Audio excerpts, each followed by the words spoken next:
இந்த வீடியோ உங்களை கண்டிப்பாக யோசிக்க வைக்கும். ஓகேவா? நீங்கள் எந்த ஒரு ஹாஸ்பிட்டலில் போய் ஒரு ஐசியூவில் போய் பார்த்தீங்க அப்படின்னா மொத்தம் 5 பேஷண்ட் தான் இருப்பாங்க. எத்தனை பேஷண்ட்டு? 5 பேஷண்ட் மட்டும்தான். அது யார் யாரும் சொல்லி தரோம் பாருங்கள்.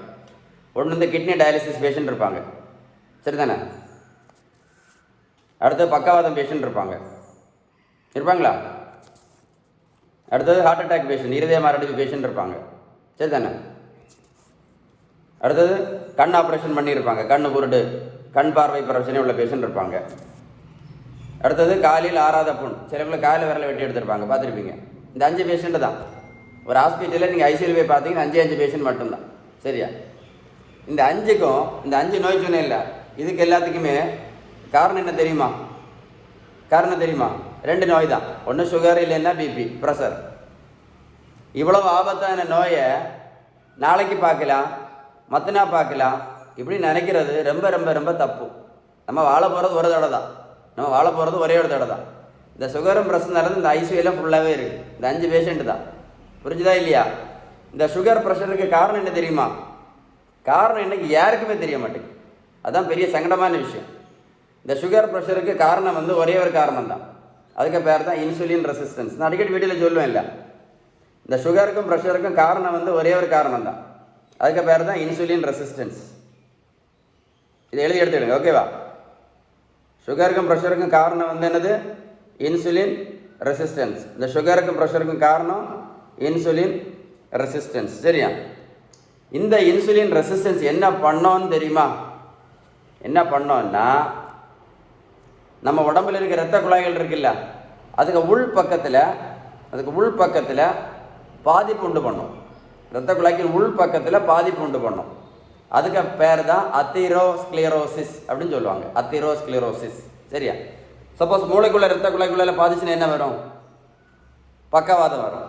கரெக்டு தானே? பக்கவாதம் வந்துன்னு என்ன பண்ணுவாங்க? தூக்கி அங்கே ஒரு ஓரத்தில் போடுவாங்க, அப்படி படுத்திவிட வேண்டியது. கண்ணுக்குள்ள இரத்த குழாய் உள்பக்கம் பாதிச்சுன்னா கண் பார்வை குறைவு, கண்ணு குருடு. நிறைய சுகர் பேஷண்ட்டு கண்ணு குருடோட வீட்டில் உட்காந்துருக்காங்க.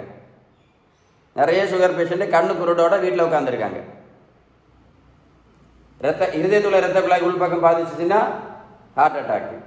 கிட்னிக்குள்ள இரத்த குழாய்க்கு உள்பக்கம் பாதிச்சுன்னா கிட்னி டயாலிசிஸ் பண்ணுவாங்க. காலுக்கு இரத்த குழாய் உள்பக்கம் பாதிச்சுன்னா காலு விரலை வெட்டி எடுப்பாங்க. இதுக்கு எல்லாத்துக்கும் காரணம் என்னது? Insulin resistance. இன்னும் புரியலைன்னா யாரும் உங்களை புரிய வைக்க முடியாது. இந்த இரத்த குழாய்க்கு உள்பக்கம் பாதிப்புக்கு காரணம் இன்சுலின் ரெசிஸ்டன்ஸ். இதை சரி பண்ணணும்னா ஒரே ஒரு வழி தான். 2 வழி, 4 வழி, 3 வழி அப்படிலாம் ஒன்றும் கிடையாது. ஒரே ஒரு வழி தான் இருக்குது. அதுக்கு பேர் தான் விகிதம் சரியான வீட்டு உணவு முறை. இங்கிலீஷில் சொல்லணும்னா பேலன்ஸ்டு டயட். நீங்கள் பேலன்ஸ் டயட் கரெக்டாக ஃபாலோ பண்ணால் மட்டும்தான் இன்சுலின் ரெசிஸ்டன்ஸ் சரியாகும். வேறு நீங்கள் என்ன வேணாலும் பண்ணி பாருங்கள், சரியாவது. இன்னைக்கு வரைக்கும் யாருக்கும் சரியானதே கிடையாது. அப்படி ஒன்றும் இன்சுலின் ரெசிஸ்டன்ஸை சரி பண்ணணும்னா ஒரே ஒரு வழி தான், பெஸ்ட்டு வே வந்து பேலன்ஸ் டயட் மட்டும்தான்.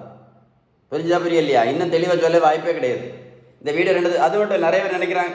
அதில் நடைபயிற்சி மட்டும் பண்ணுறதுனால, நடைபயிற்சி மட்டும் பண்ணி எந்த மாத்திரையும் நிறுத்த முடியாது, எந்த இன்சுலின் நிறுத்த முடியாது. யாராவது நிறுத்தியிருக்காங்கன்னு எனக்கு கால் பண்ணி சொல்லுங்கள். எனக்கு நடைபயிற்சி மட்டும் பண்ணி நான் சுகருக்கு மாத்திரை நிறுத்தினேன், ப்ரெஷருக்கு மாத்திரை நிறுத்தினேன், கொலஸ்ட்ராலுக்கு மாத்திரை நிறுத்தினேன், இன்சுலின் நிறுத்திட்டேன்னு எனக்கு கால் பண்ணி சொல்லுங்கள். நடைபயிற்சி மட்டும் பண்ணி வாய்ப்பே கிடையாது. அதெல்லாம் வாய்ப்பே இல்லை. நடைபயிற்சி போங்க, அதுக்கு வேறு நிறைய நன்மைகள் இருக்குது. நடைபயிற்சிக்கு நிறைய நன்மைகள் இருக்குது, அதெல்லாம் வேணா பண்ணுங்கள். நடைபயிற்சி மட்டும் பண்ணி அதே மாதிரி மாத்திரை இன்சுலினை மட்டும் போட்டதுனால யாருக்கும் இன்றைக்கி வரைக்கும் இந்த உலகத்தில் சுகரும் சரியானதில்லை, ப்ரெஷரும் சரியானதில்லை. மாத்திரை இன்சுலின் மட்டும் போட்டதுனால. அப்படி சரியானது எனக்கு கால் பண்ணி பேசுங்க, எனக்கு கால் பண்ணி சொல்லுங்கள். எனக்கு இது ஒரு முக்கியமான அவேர்னஸ் வீடியோ. இந்த வீடியோ நீங்கள் ஒரு 10 தடவை போட்டு கேளுங்க, கரெக்டாக புரியும் உங்களுக்கு. புரிஞ்சுதா இல்லையா? இந்த வீடியோ மறக்காமல் என்ன பண்ணுங்கள், உங்கள் ஃப்ரெண்ட்ஸுக்கு ஷேர் பண்ணி கொடுங்க. நிறைய பேருக்கு யூஸ்ஃபுல்லாக இருக்கும். எவ்வளவோ யூஸ்ஃபுல்லான வீடியோஸில் இது ஒரு முக்கியமான video. Very very very important. இந்த வீடியோ நீங்கள் 2 தடவை கேட்டு பாருங்கள், உங்கள் பிள்ளைகளுக்கு நீங்களே சொல்லிக் கொடுக்கலாம். ஆமாம், ஏன்னா நீங்கள் நினைக்கிற மாதிரி வெந்தயம், கருவேப்பிலை, கரிஞ்சீரகம் அதெல்லாம் நல்லது தான். வெந்தயம், கருவேப்பிலை, கரிஞ்சீரகம், ஆவாரம்பூ அதெல்லாம் நல்லது தான். பட்டு நான் சொன்னது 5 பிரச்சனைலாம் தப்பு பண்ண முடியாது. Balanced diet is very very important. Balance diet is very very very very important. Not your வெந்தயம் அண்ட் கருவேப்பிலை அண்ட் கரிஞ்சீரகம். Balanced diet is very important. விகிதம் சரியான வீட்டு உணவு முறை is very important. Balance diet. புரிஞ்சுதா இல்லையா? வீடியோ மறக்காமல் ஷேர் பண்ணுங்கள். ஓகே.